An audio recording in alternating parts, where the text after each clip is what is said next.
So this first trick literally takes 2 seconds. And if you're going to be on a video call or you're giving a presentation at the end of your workday, or if you just got really oily skin, this tip can transform your look from shiny to chic. Gents, what am I talking about? Cleaning up the T-zone. So the T-zone is the forehead and the nose, and what you're cleaning up is excess oil. For some of us, it's not really noticeable till the end of the day, while others start to get an oily face 30 minutes out of the shower. In any case, if you're on video or under harsh lights, that excess oil on the skin can give off too much of a shine. So using a blotting sheet or a simple tissue, take 2 seconds to clean up that area, and you're gonna look better and not blow out that camera.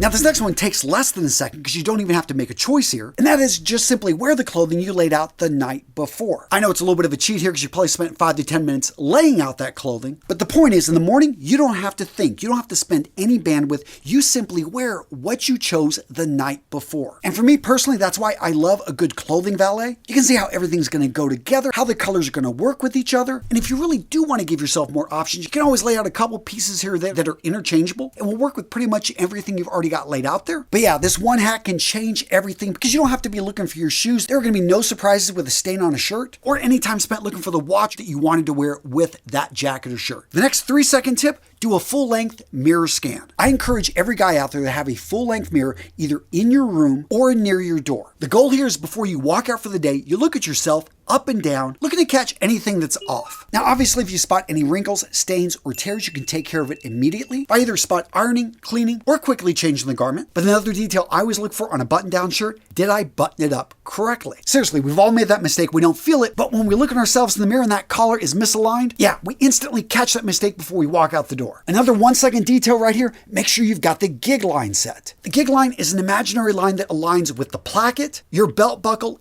and the fly of your trousers. Anyone that serves in the military knows what I'm talking about. It was something that was looked for in inspection. And overall, when you're piecing these 3 items together, getting that gig line gives an overall better aligned look. Another 2-second detail look from the mirror, I make sure that my undershirt isn't showing. Now, usually for me, this isn't an issue as I'm wearing a deep V-neck. But if you're wearing a regular V-neck or a crew neck, in general, you want to make sure you're wearing clothing over it that hides the undershirt. I mean, seriously, that's why they call it an undershirt. Now, if I'm wearing a jacket, again, looking in the mirror, 3 quick things I look for. First up, the shoulders should be laying flat. Occasionally when a jacket's been on a hanger for a long time, or if it's just coming out of a suitcase, the shoulders can sometimes lay with a little bit of crumpling. And I am assuming that you've got a jacket with a good fit, so take a few seconds when you put it on to make sure it's laying flat on the shoulders. Next up, if it's a dark jacket or a dark shirt, you want to check the shoulders for any flaking. Now, if you don't normally deal with dandruff, it may not be an issue, but sometimes a few days after vacation, you may notice flaking, and that's probably because you sunburnt your scalp, and now your skin up there is flaking. But in any case, you want to make sure it's not building up on the shoulders of your jacket or your dark colored shirt, because it's just a bad look and something you can avoid by ensuring your shoulders are brushed off. And the final jacket rule, make sure it's buttoned when you stand,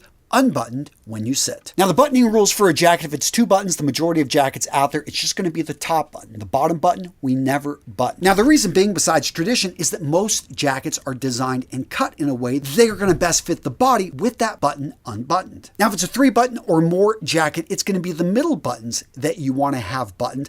The top button and the bottom button, in this case, are going to be optional. Now, if you're looking to level up your style, you really need to check out my free community over on School. I've set this community up so we've got free classes that you can make your way through step by step and learn the basic foundations of men's style. We actually have giveaways. In fact, this year alone, I've given away over $15,000 in gear that has accumulated here in my office, and I love sending it out to you guys free of charge. And I have to say, the men that are in this group are friggin' awesome. We've got a no a-hole policy. People treat each other with respect. And what we've managed to create in this community is a place where a man can come in and ask questions and get some solid advice. So gents, use the link in the description of today's video. Go check out our free communities on School. These are for you to become the man you know yourself to be. Now these next quick second rules apply when you're coming out of the bathroom. Look at yourself in the mirror. First up, check your teeth.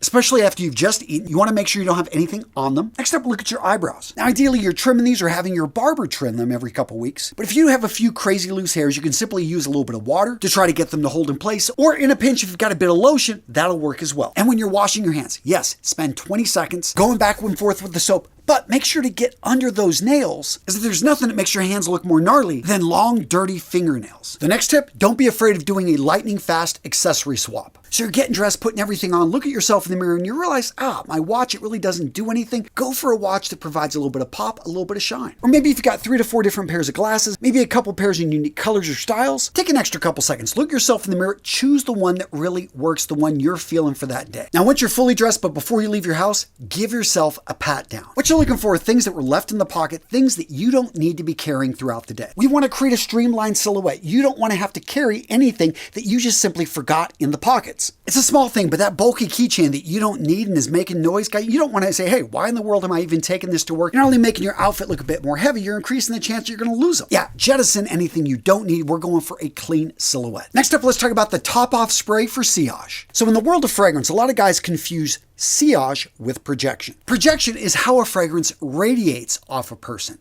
Sillage is the scent trail that you leave as you walk through a place. Now, if you want people to remember you, you got a signature scent. Don't be afraid to, once you're fully dressed, spray a couple spritzes on the back of the neck. I find that this is the perfect place to spray if you want to leave an intoxicating scent trail. That being said, what are the rules on spraying fragrances? How not to overspray? How much should you spray? How do you make your fragrance last all day? Guys, I got you covered in this video.